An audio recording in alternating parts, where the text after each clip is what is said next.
Good afternoon, sports fans from all around the globe. I am your host, Jeff Dawson, East Coast Sports Investors, and this is your midday market report for Wednesday, June 29th, 2022. Our weekly trip across the border and with the one and only Andrew McInnis, as we will close the NHL hockey season with the Avs hoisting the cup in 6 games, which I am still salty about, but that's okay. And we will talk about the CFL as we head into week number 4, I think it is, as Andrew's got me hook, line, and sinker, cashed a few tickets again last week. So without further ado, let's bring him in, the one and only Mr. Andrew McInnis. One door closes, another door opens. NHL season's over, but we're getting. I mean, can't believe it's week 4. We're getting deep into the season already, and another week of profit for us. I tell you, I'm finding myself attracted more and more. I just, I'll have the baseball games on, and then I'll look at the time and I'll say, oh shit, let's see what's on ESPN or ESPN2 or where I can find a game. I'm starting to actually know a few of the players. I'm knowing some tendencies. I'm starting to take a lot of notes, and I'm excited, Andrew. Love it. Last week, just a quick recap for me. I went 2-1 with my official client plays, but the one I had, it stung. It's one of those ones, Jeff, where like at least it was a quick blow to the head and not like a slow bleeder type game. It was the Argos in BC, and BC is a team that they had a blowout in their first game, but it was against Edmonton. So I wasn't really buying into it. I wasn't thinking it was that big of a deal. Turns out it was, and they might be the real deal. I talked about Edmonton 2 weeks ago, and actually 3 weeks after their embarrassing loss. And I think you're onto something there. I really do. Well, it's funny because they covered last week, and I had to hold my breath the entire game taking them. They kicked a field goal to cover the spread for me late in the game, which you gotta love those wins. But I asked, I told you about the interview I did with like someone, a CFL writer. He said Edmonton will be the Ottawa of last year. The thing is, though, the adjustment was made very, very quickly for Edmonton after that week 1 loss. And I know when I'm on with you, we talk all about the market and the numbers, and that's all we're betting, not the teams, but the numbers. And so I'm interested to see when it's all said and done, Jeff, after all the weeks are done in the CFL season, not straight up, but against the spread, if Edmonton will be a profitable team or not. Because I feel like they're already, everyone's laying big numbers against them. Well, that's where your expertise comes in, right? I'm the market guy. You're the more X's and O's guys, and we're going to break down this week's card, obviously, with a game tomorrow. I want to quickly go over the cup. We had Avs in the to win the conference finals. We had the Avs to win the Stanley Cup. We had an opportunity to basically hedge once Lightning went to plus 420. So we had plus 330 either side. But our big play, meaning plus 375, was the Avs in 5. Had the opportunity to take it home at home in game 5 and didn't. Vasilevsky was amazing. They took care of business in game 6. So give all the viewers the Stanley Cup recap and the season in general recap, and maybe just a couple tidbits to hold on to for what to look for. I mean, they already get the Stanley Cup odds up for next year, which I'm not going to run to the window so they can hold my money for a year. But what are your thoughts? Well, I think this year we saw again what I try and preach is that there's a difference between playoff caliber teams and regular season teams. And we saw that, Florida being a perfect example of that as far as that conference goes. Obviously playing a team like Tampa Bay, very strong team. It's going to be tough, but to get swept by them was quite shocking. The Calgary series there, I mean, the Battle of Alberta series, that one really was a letdown. The way that ended up happening, I think Edmonton was a little more physical. They had a little bit more depth, And that kind of showed when you look across the league, though, you're starting to see that it can't be just one or two guys that do all the scoring for you. You look at the Avalanche. Let's be real here. I'm a Nathan McKinnon guy. I'm from where he's from. I'm going to look forward to going to his parade. He did not have the best offensive Stanley Cup finals. Even the past two series against Edmonton, he shut down McDavid the best he could and proved to me and everybody, I think he's a good two-way hockey player, but he wasn't the guy. The Stanley Cup finals, Valerie Nichushkin, who had him being the forward of the tournament or the finals, you know? Cale Makar wins the Norris, you know, Conn Smythe and the Stanley Cup in 1 year. And I think he's like 21 years old or 22 years. I mean, it's unbelievable. It's all about having that depth. And that's kind of really what I took away the most out of this playoffs. And, you know, it's something we all kind of already knew. But if this playoffs isn't a real pure example of that, I don't know what is. You know, I know that, you know, I like to have my fun with the Maple Leafs and bring up their hardships, but who scored the big goal for them was for Tampa Bay against the Leafs. You know, it wasn't Kucherov, Stamkos, Braden Point. It was Nick Paul. And like, to me, that goes to show that it wasn't just the top guys for why Tampa Bay was successful for so many years. You know, it was the Andre Palats of the world and the guys down the lineup that really got it done. And, you know, it makes you really think if you're a GM right now in the league, you got to be thinking about your third line.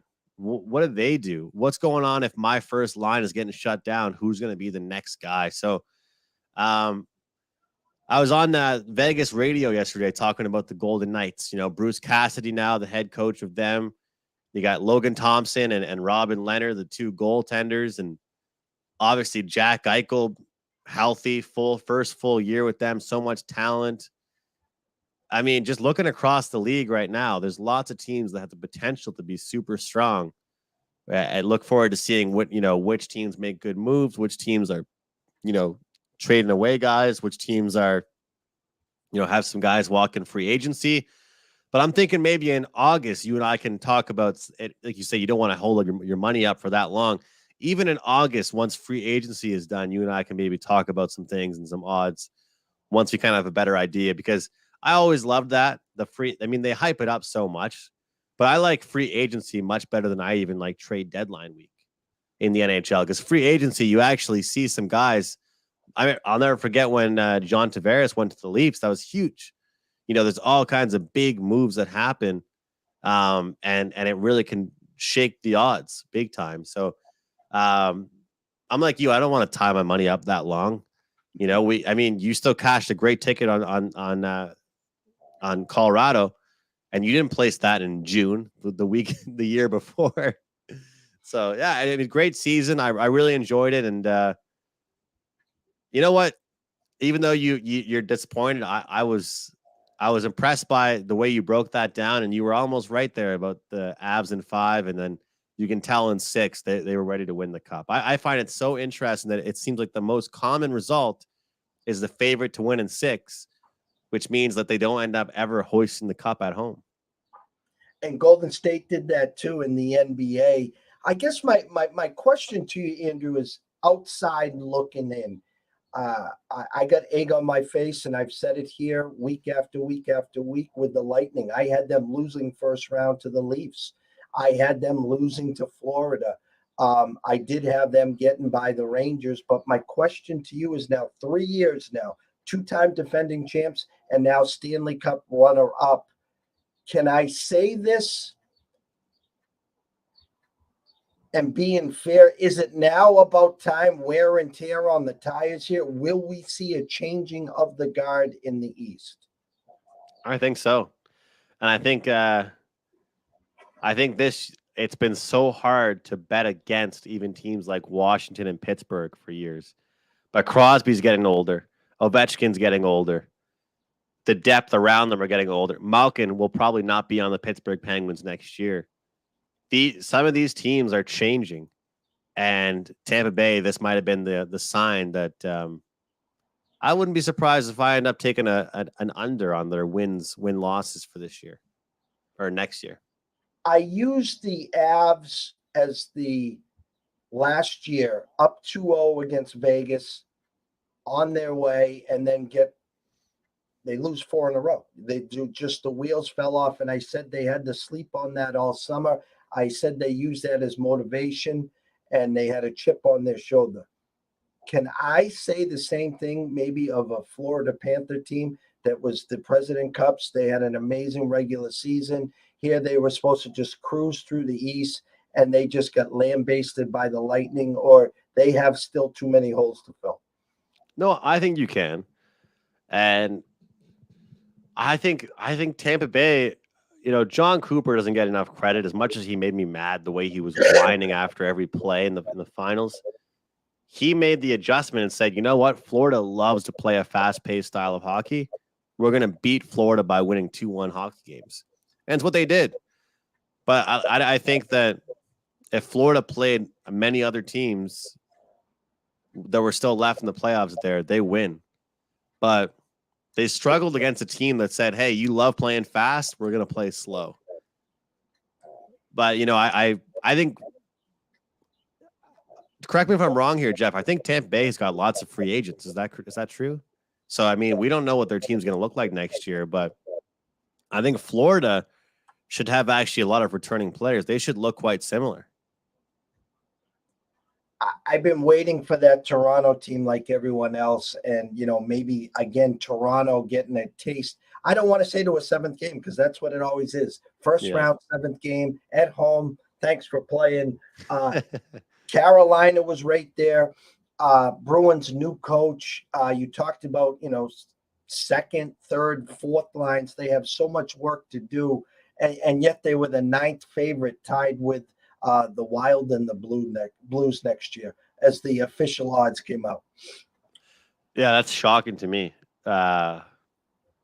Everybody I talk to about the Bruins says by Thanksgiving, we're going to figure out what kind of team they are. They're injured. They're banged up. They've got no depth already. They've got guys with elbow surgery, shoulder surgery. It's not good for them. And then you fire a coach and blame him. I think I told you this. I think it's a happy accident for Bruce Cassidy. Look at the team he's joining. Look at the fun city he's joining. Oh my God, he probably woke up feeling blessed that he got fired from Boston. And then they extend their GM, Sweeney.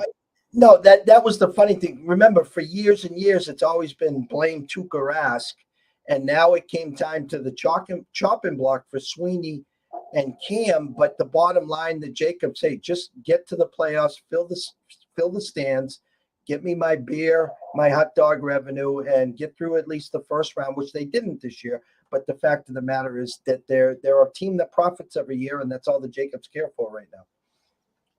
And they're in for a tough couple years. I wonder how old Marchand was when he won the cup. Because when you win it really early in your career, I feel like it might even, I don't know what you'd rather. Like, I feel like you'd obviously want to win it early on, but if you look back on it, like the Avalanche players like Cogliano and Johnson, those guys talking, it seemed pretty darn special that they won it in their 12th season in the league, not their 3rd or 4th season. You win it in your 4th or 5th season, it's a very long road ahead. And if Boston, they're not going up in the rankings next year. They're going down. And I've heard even Pasternak's not happy right now. No, I think it's going to be a poop show for sure. And it's funny you use Thanksgiving. I'm usually at the Garden with the family the day after Thanksgiving. They're usually hosting the afternoon game. This year was against the Rangers. Go and watch them, then go grab dinner. And the Christmas lights are put up in Faneuil Hall. And it's usually a good day for the family. So I'll mark that one on the calendar, and maybe I'll give you a live report from the Garden on the awesome. Day after Thanksgiving. So, all right, let's go to the card. Thursday, the BC Lions at the Ottawa Red Blacks. BC -2.5, -115. Under over 47.5, -110. Money line BC -135. Ottawa +115. So this might come to a surprise to some people. The fact that I like the over in this game, Jeff. But it's because, Ottawa, first of all, they're off a bye. They've played 2 games this season, and they were both against the Grey Cup champions of back-to-back years. But I thought their defense might not have been as strong as it was in years past, but I think I can say I'm stand corrected right now. It's still a solid defense. If anything, their offense is hurting right now, Winnipeg's. So a lot of plays that could have been extended, a lot of missed drop catches and stuff like that, a lot of great defensive plays by Winnipeg. I think Ottawa deserved a better offensive fate in those games they've played in. They've scored 17 and 12 points. Why am I super excited about, an over? Well, BC has scored 59 points or 52 and 44 last week. That's a lot of points for your first 2 games. They had a bye in week 1. Or week 2. Anyway, so they played Edmonton in their first game. And it's like I was saying to you, did they just dominate Edmonton because they're Edmonton or because they're a good team? So I think that my one loss last week was the one I just talked about earlier, was with Argos, thinking, you know what, BC isn't as good as they looked. I'm getting points with Toronto. They're a great defensive team. And that's why I like the over here, because I think Toronto is a good defensive team, a team with, a great pass rush. And we still saw BC hang a bunch of points on them, put up 44. Oh, yeah. And Rourke broke the record for yardage in one game, Jeff, from a Canadian quarterback. This is only like his 7th or 8th ever CFL game. So I like the over in this game. Actually, I expect points, and I expect both teams to trade and for Ottawa to go downfield here at home. People are calling it a tough spot. And people are saying that it could be a weird one for BC, but the amount of points they're putting up, good luck getting in their way. But the way I'm going to roll is just go with the over and cheer on some points here. Friday, 7:30 p.m., Edmonton at Hamilton. Hamilton -6.5, -120, telling us that the next move might be to a full 7 there. You can grab Edmonton +6.5, +100 right now. And under over of 46.5, -110. Money line, Hamilton -275. You can grab the Elks at +230 here on the money line. I've seen Hamilton a few times. They're almost like the surgeons, they're just like business as usual. They're nothing flashy, good on both sides. Kind of respected number at 6.5, but we've actually been talking about Edmonton here. So I'm kind of curious which way you're leaning here. Well, it was funny because I started the week off saying I like Hamilton, but I don't love them. And then as the week has gone on, I'm like, you know what? I'm going to be patient and see if I can get up to 7 or even 7.5. And I'm jumping on Edmonton, because the way I look at it is, if you have to convince yourself to take a favorite and talk yourself into it, then that's how you know you already liked the dog. Like, and that might sound kind of funny, but you see, Edmonton is supposed to get blown out here. The situation tells us that. The spot for Hamilton tells us that. They're coming off 2 weeks ago. They blow a 24-3 lead. Last week, they lose to a team that they can't beat to save their lives, the Winnipeg Blue Bombers. That's their rival, their nemesis. And now they get a chance to play a bottom feeder team at home, take some anger out, and just lay the beat down. But do I trust their defense? Do I trust the offensive line? They picked up a couple guys. They've activated a few guys off the injury reserve. But what have they really done this year to tell you and I they deserve to be 7-point favorites? That's kind of the way I look at it. I mean, Calgary beat Hamilton, and Edmonton was just +8.5 and covered against Calgary. So I think that despite having to come back, I really think Calgary's a better team than Hamilton, even though they had to have that really nice comeback. So with that being said, I think Edmonton can hang around, but I'm going to wait to try and get a better number here. I think the under is the play, actually, as far as the total goes. I as much as Edmonton's defense could get exposed a little bit, Hamilton has to rely on their defense. Their offense isn't putting up points. Dane Evans has a huge amount of yards every game, but they can't convert. They can't get the ball in the end zone. People say in the CFL, the end zone's so big. Why don't they get in there? The field's also bigger. You're throwing farther. You're throwing wide. There's more defenders out there, and there's only 3 downs. So what I'm trying to say is I lean towards the dog, and I like the under in this game, and I think those two things correlate. What do you think there? Are we going to ride with our Elks? Well, I think Vegas, they kind of gave you the lead. The fact is, they're initially telling you 26-20. Okay, they didn't set it at 7 or 7.5. They said the public will take Hamilton at 6.5, and they're going to push it to 7 or 7.5. So I like your stance there. I think I like Edmonton in this spot. I too would rather have the 7 or 7.5. And if I go to the window with Edmonton, and right now it's plus 6.5 plus 100, I will buy the hook. It's only going to cost me, I'm not getting the extra 10 cents on the juice, so I can get in there at probably plus 7, plus 1, minus 115. And if it lands 27-20, at least we get a push there. I wonder when it moves. What? Because it's not if, it's when. You think it's Thursday evening? It moves after everyone loses their money on Thursday evening. Yeah, and they pound the favorite for Friday? Friday, fade the public Friday. Let's do it. I like it. Saturday, July 2nd, Montreal at Saskatchewan. Rough Riders minus 4.5, under over flat 46. Rough Riders minus 200 money line, Montreal plus 170 money line. So this one is real interesting for me because the CFL, as you've already seen through 3 weeks, it's a back-to-back league. They do a lot of home and homes. It's part of the league. And you talk to a lot of sharp handicappers, what they'll tell you is that you're going to see if a West team travels east, they're the favorites and they lose, and they're playing the same team the next week at home, bet that team. Don't think twice about it. But I am going to think twice about it. Maybe 3 times, because you know what? They already had injuries, Saskatchewan, and they just lost one of their best receivers, Shaq Evans, with a broken ankle. The pass rush from Montreal looked incredible. They had Cody Fajardo running all around the field.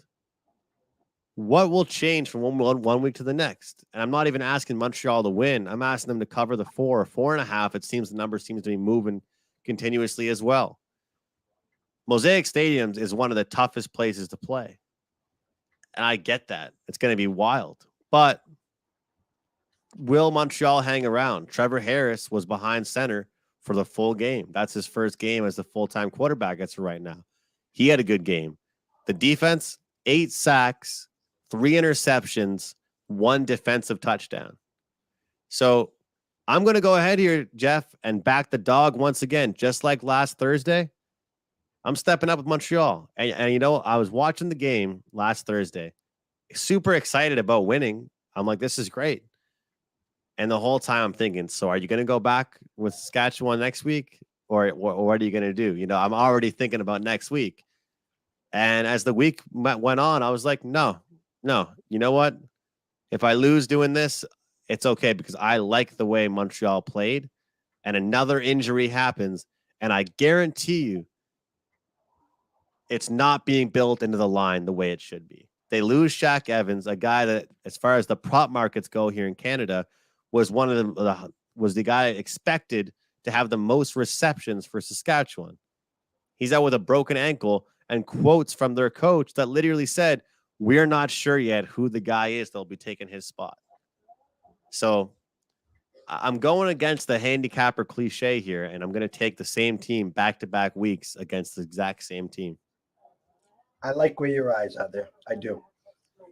Stick to your guns, Andrew. Stick to your guns. I gotta have faith. And then Sunday is dark, and they're coming back Monday, 4th of July. Have a football game at 7:30. Winnipeg at Toronto. the Blue Bombers -5, and under over of 42.5, the lowest over under by far.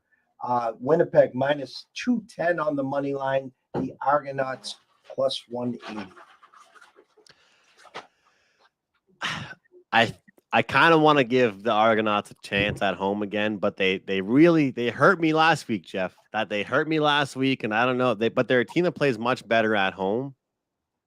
I'm leaning towards the under, is all I'll say. That's all I can give you right now, honestly. And if I said anything else to you, I'd be forcing it. And the game's on Monday. I haven't really made up my decision yet on a side, and I'm not sure if I'll get there. I'm still reading about the game. I lean towards the under. Toronto, it's supposed to be a solid defensive team. They're coming off just a despicable performance against BC. Winnipeg's offense still hasn't really come together that much. You know, they had an okay game last week against a Hamilton team that does not look very strong this year so far. We'll see what they can do against Toronto, but so far, just a lean to me on the under. It's all I can give you. I looked at this, and the first thing that stood out, like the is the under. It was just, when you're looking at 47 and a hook, 46 and a hook, 46, and they're giving you a 42 and a half, that was a glaring underplay to me right away. Yeah. And you know what? People are going to be betting the over. People are going to want to bet that over. Let me see. 5 and 42 and a hook. The easy analysis to start would be 24-17. I don't even think Toronto gets to 17. How's that? I'll give you 24-13 as your final. How's that sound? Keep it under. It's not over until it's over. So, I actually think Toronto's a good team this year. So it should be interesting to see how they play against Winnipeg, because this might be Winnipeg's toughest matchup yet, believe it or not. We'll find out, though. We will find out. The crawler has been working the whole time, Andrew, as always. You can follow Andrew at McInnis Picks, at Wager Talk, at Sports Mayflower. You can run over to YouTube, go to Mayflower Sports, subscribe. It's for free. Tell a friend, hit the like button. Always use the ECSI 15 promo code, get $15 off Andrew's CFL Best Bet package. But as we always close, Andrew, the stage is yours. Tell everyone where they can find you. First of all, I just want to wish everybody a happy Canada Day. Anybody that's Canadian watching this, and also a happy 4th of July as well. I won't see you guys until next week, next Wednesday. So have fun, be safe, and enjoy yourselves. Thank you to you, Jeff, for having me on as always. And for all of my CFL action, you can use that promo code at the bottom of the screen. You can also get 4 weeks, 1 month of CFL action for $99. So, one pick over at Wager Talk is $25. You can get 4 weeks of action for $99. No coupon code necessary. Go to my page on a 9-3 run here in the CFL season right now, and 3 straight weeks of profit. Last week was just small profit, but it's better than being minus. So look forward to this week. And if you're a subscriber of mine, or if you're not, I hope you can cash some of the tickets we just gave out here in these free picks. And so far, we've had a pretty good run, Jeff, and I'm happy to hear that you're watching, and I like breaking things down with you now that you're watching and talking about the market with you, and hopefully we can get that 7.5 with the Elks, and maybe we'll try and go against the grain. I said that the Elks could be a bet against team, but maybe they'll be a team that starts to be a bet on team. And don't forget to sprinkle a little pizza and beer money on the +230 there, guys, because you know what? You're going to sit there and regret it if they happen to not just cover but win outright. Absolutely. So from myself, Jeff Dawson at EC Sports Invest, from the one and only Andrew McInnis at McInnis Picks at Wager Talk, we can't thank you guys enough. Again, have a safe and happy holiday. Enjoy Canada Day. Next Wednesday, I think will be a special day for someone here, and it's not myself. We won't tell everyone that it's his birthday next Wednesday or nothing like that, but we'll get to that then. So everyone, if you are investing or wagering today, please do it responsibly. If you do have a problem, pick up the phone. There is an 800 number available. Ask for help. Why? Myself and Andrew care. We want to see you here today, tomorrow, next week, next month, through 2022 and beyond. From myself, Jeff Dawson at EC Sports Invest, from Andrew McInnis and McInnis Picks. Wish everyone a blessed day. Good luck this weekend in the CFL, and we will see you next Wednesday.